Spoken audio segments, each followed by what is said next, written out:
Assalamualaikum warahmatullahi wabarakatuh. Selamat pagi semuanya. Di sini kita akan mempresentasikan terkait tugas Company Profile 1 dengan perusahaan yang kita pilih, yaitu PT Mitra Keluarga Karya Sehat Tbk. Stay tune. Halo semuanya, di sini saya akan menjelaskan tentang profil Dewan Komisaris dari PT Mitra Keluarga Tbk. Yang pertama, sebagai komisaris utama adalah Bapak Darmawan Akasa, MBA MSc. Lalu sebagai komisaris ada Ibu Sinta Devianti Setiawan dan Ibu Isj Ayusari. Selanjutnya ada lagi komisaris independen, ada Ibu Dr. Randa Nurfantina Pandina MM, serta sebagai komisaris independen ada Bapak Dr. Andes Igede Subawa MKes AAK. Selanjutnya ada profil Dewan Direksi.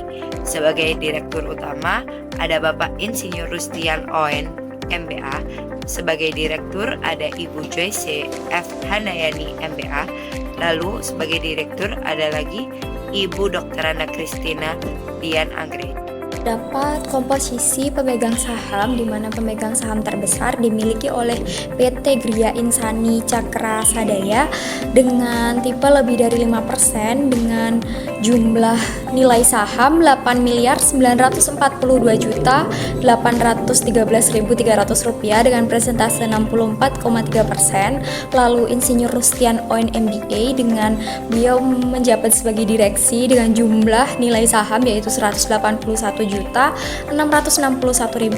rupiah dengan persentase 1,31%. Lalu Joseph Darmawan Angkasa MBA MSc dengan beliau sebagai komisaris dengan jumlah nilai saham yaitu 978.000 dengan persentase 0,01%. Lalu ada masyarakat non-warkat yaitu dengan tipe masyarakat non-warkat dengan jumlah 4.782.028.600 rupiah dengan persentase 34,38%. Ada laporan posisi keuangan, yaitu yang pertama ada aset.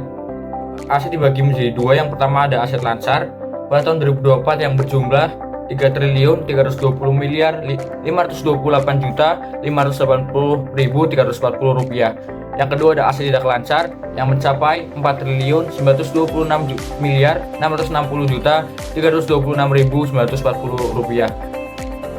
Lalu ada total aset yang dimiliki oleh PT Mitra Keluarga mencapai 8.288.188.907.280 rupiah. Lalu ada liabilitas dan ekuitas. Yang pertama kita bahas liabilitas, itu ada liabilitas jangka pendek yang berjumlah 700.429.903.111 rupiah. Lalu ada liabilitas jangka panjang yang mencapai 216.313.627.627 rupiah. Lalu ada total dari liabilitas tahun 2024 yaitu mencapai 19.943.530.738 rupiah. Lalu ada ekuitas yang pada tahun 2024 mencapai 7.345.376.542 rupiah. Lalu ada total liabilitas dan ekuitas yang dimiliki oleh PT Mitra Keluarga pada tahun 2024 mencapai 8.248.188.907.280 rupiah. Kemudian yang selanjutnya yaitu laporan laba rugi dan penghasilan. Pada tahun 2024 diperoleh laba bruto dari pendapatan bersih dikurangi dengan beban pokok pendapatan yaitu sebesar 2.424.760.353 rupiah yang kemudian dikurangi dengan beban-beban usaha dan beban lain-lain serta dijumlah dengan pendapatan lain yaitu dihasilkan laba usaha sebesar 1.444.643.303.608 rupiah yang kemudian dioperasikan kembali sehingga ditemukan laba sebelum pajak penghasilan yaitu sebesar 1.587.828.323.243 rupiah yang kemudian dioperasikan dengan beban pajak penghasilan serta beban pajak penghasilan bersih sehingga diperoleh laba bersih tahun berjalan sebesar 1.227.206.343.203 rupiah.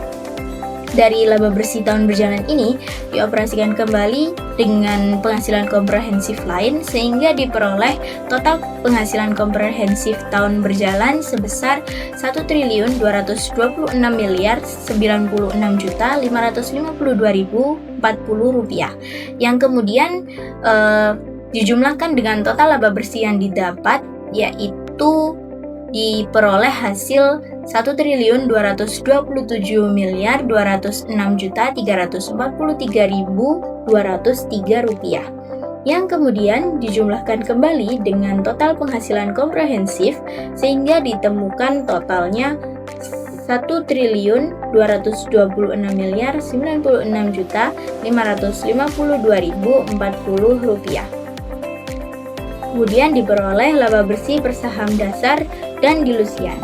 Yang selanjutnya ada laporan perubahan ekuitas dengan total modal saham 139.074.815.000 rupiah. Dan yang selanjutnya ada tambahan modal di setor, di situ 606.031.284.612 rupiah. Dan yang selanjutnya ada saham treasury di tahun 2024 itu tidak ada, jadi tidak mempengaruhi atau tidak mengurangi ekuitas. Gitu. Dan komponen ekuitas lainnya itu sejumlah 117.378.864 rupiah. Dan yang telah ditentukan penggunaannya yaitu dengan jumlah 78.146.486.386 rupiah. Dan yang belum ditentukan penggunaannya sejumlah 5.677.946.898 rupiah. Dengan total ekuitas yang dapat diatribusikan kepada pemilik entitas induk yaitu 6.497.297.811.860 rupiah gitu.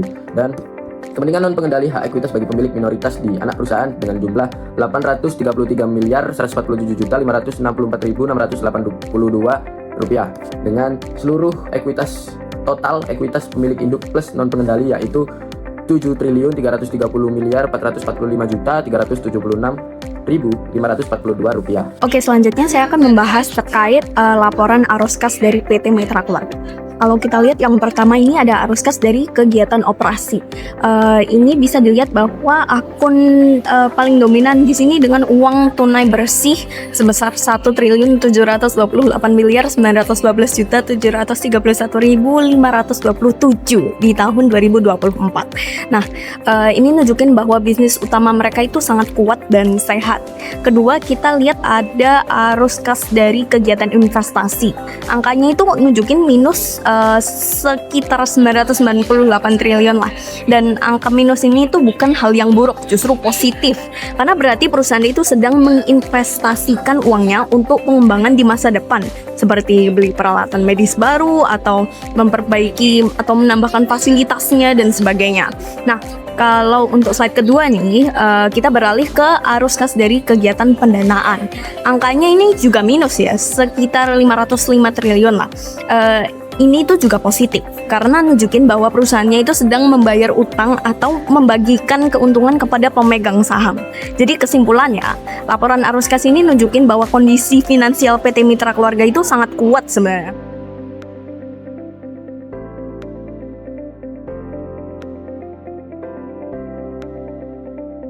Sekian pemaparan dari kami, kurang lebihnya kami mohon maaf dan Wassalamualaikum warahmatullahi wabarakatuh. dadah.